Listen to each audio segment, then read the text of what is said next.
मैं आपको एक सरल प्रक्रिया सिखा सकता हूं, बस उसे कीजिए। जीवन नाटकीय रूप से बदल जाएगा।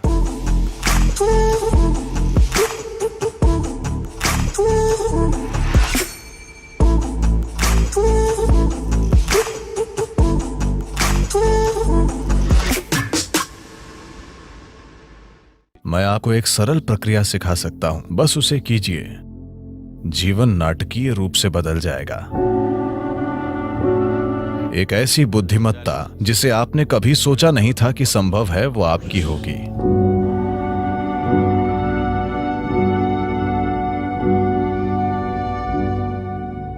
आधुनिक विज्ञान आज ये मानता है कि आकाशीय बुद्धिमत्ता जैसी कोई चीज होती है, यानी अंतरिक्ष या खाली स्थान में एक तरह की बुद्धिमत्ता है।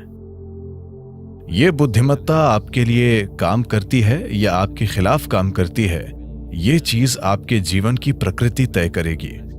आप एक धन्य प्राणी होंगे या बाकी जीवन भर मुश्किलों से लड़ते रहेंगे,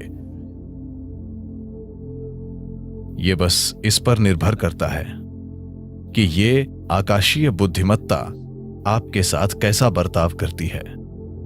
बिना किसी कारण के लोग जीवन में परेशान रहते हैं, है ना?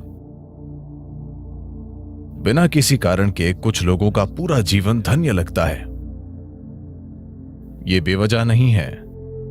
इसकी वजह है कि आप या तो सचेतन रूप से या फिर अनजाने में इस विशाल बुद्धिमत्ता का to get the cooperation of this larger intelligence which is functioning. सहयोग प्राप्त करने में सक्षम हैं। जब मैं आकाशीय या अंतरिक्ष या पांचवा तत्व कहता हूं, तो इसे पांचवा तत्व कहना ठीक नहीं है, क्योंकि यही सबसे अहम तत्व है।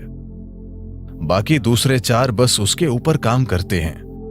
मूल तत्व आकाश या अंतरिक्ष है, इसी पर दूसरे चार काम करते हैं। हम यहां एक गोल ग्रह पर बैठे हैं और यह घूम रहा है।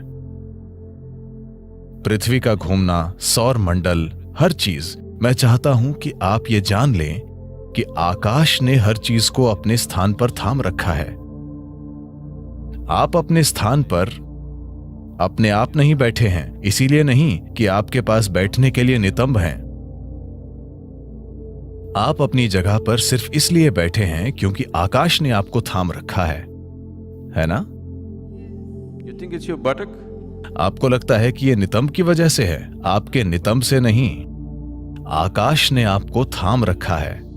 आकाश ने पृथ्वी को अपनी जगह पर थाम रखा है। यह आकाश है जिसने सौर मंडल को थाम रखा है। यह आकाश है जिसने इस आकाश गंगा को थाम रखा है। आकाश ने ही पूरे ब्रह्मांड को थाम रखा है और कोई तार नहीं बंधा है। बस यूं ही, बस ऐसे ही थाम कर रखा है। अब ये आकाश, अगर आप जानते हैं कि इसका सहयोग कैसे लें, अगर आप जानते हैं कि अपने जीवन में आकाश का सहयोग कैसे प्राप्त करना है, तो आपका जीवन धन्य होगा। मैं आपको एक सरल प्रक्रिया सिखा सकता हूं, जो वैसे भी हमेशा आप में से आधे लोग नहीं करेंगे। आप बस इतना कीजिए। सूर्योदय के बाद सूरज के 30 डिग्री का कोण पार करने के पहले, 30 डिग्री का मतलब इतना, 30 डिग्री के कोण को पार करने से पहले आकाश की ओर देखें और आपको आज थामने के लिए नमन करें। जब यह 30 डिग्री को पार कर जाता है, दिन के दौरान किसी भी समय ऊपर देखें और फिर से नमन करें। सूर्यास्त के बाद एक बार फिर ऊपर देखें और नमन करें। ऊपर किसी भगवान को नहीं, बस आकाश को। आपको आज थामने के लिए बस ऐसा कीजिए। जीवन नाटकीय ढंग से बदल जाएगा। क्या आपने गौर किया है कि तेंदुलकर भी ऊपर देखते हैं? और क्या आपने देखा है कि सिर्फ वे ही नहीं, प्राचीन काल से जब इंसान ने युद्ध जीते या महान सफलता के क्षणों में, क्योंकि अनजाने में एक एहसास होता है। ठीक है, उनमें से कुछ लोग ऊपर वाले को देख रहे होंगे, पर उनमें से ज्यादातर जो लोग चोटी पर चढ़ने में सफल हुए, माउंट एवरेस्ट पर, तो ये स्वाभाविक रूप से होगा। क्या आपने ये देखा है, चाहे वो भाव स्पंदना या साम्यमा, जब आपने अनुभव के शिखर को छुआ, तब क्या आपने गौर किया कि आपका शरीर आभार से भर जाता है? शरीर भी आपकी जागरूकता के बिना ऐसे हो जाता है क्योंकि कहीं ना कहीं एक समझ है, एक बुद्धिमत्ता मौजूद है जो ये पहचानती है। आप इसे सचेतन होकर दिन में 3 बार करें। अगर आपको इससे सहयोग मिलता है तो जीवन जादुई तरीके से चलेगा। एक ऐसी बुद्धिमत्ता जिसे आपने कभी सोचा नहीं था कि संभव है, वो आपकी होगी, क्योंकि एक बुद्धिमत्ता जो आपकी समझ से परे है अभी यहीं पर काम कर रही है ना? क्या ये नहीं कर रही है? ये वो बुद्धिमत्ता है जो ब्रह्मांड को थामे हुए है। ये वो बुद्धिमत्ता है जो सृष्टि का गर्भ है। It is in the womb of that intelligence all creation is happening. उस बुद्धिमत्ता के गर्भ में सारी सृष्टि घटित हो रही है और इसे आपके लिए नकारा नहीं गया है, उस तक पहुंच रोकी नहीं गई है। बात सिर्फ ये है कि आपने अभी उस ओर देखा ही नहीं। बात सिर्फ इतनी है कि आप अपनी छोटी सी दुनिया में इतने तल्लीन हैं। आपका शरीर, आपके विचार, आपकी भावना, आपके हार्मोन ने आपको इतना उलझा दिया है कि ऊपर देखना कभी नहीं होता।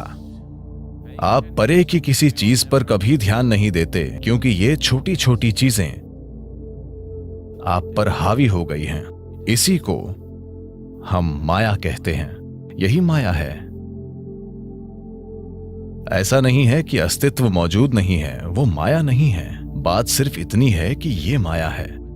जब कुछ इतना जबरदस्त और शानदार और विशाल घटित हो रहा है तो ये छोटी चीजें आपको व्यस्त रखे हुए हैं और वे आपको ऐसा महसूस कराई हैं जैसे वे बाकी सब चीजों से ज्यादा असली हैं। इस सब का होना, ब्रह्मांड में आज तमामों शानदार चीजें हो रही हैं, बिल्कुल चमत्कारी और शानदार ढंग से, लेकिन विचार का एक छोटा सा कीड़ा आपके सिर में घूम रहा है और आपको व्यस्त रखता है। आया नहीं? यही माया है। क्या आप समझे?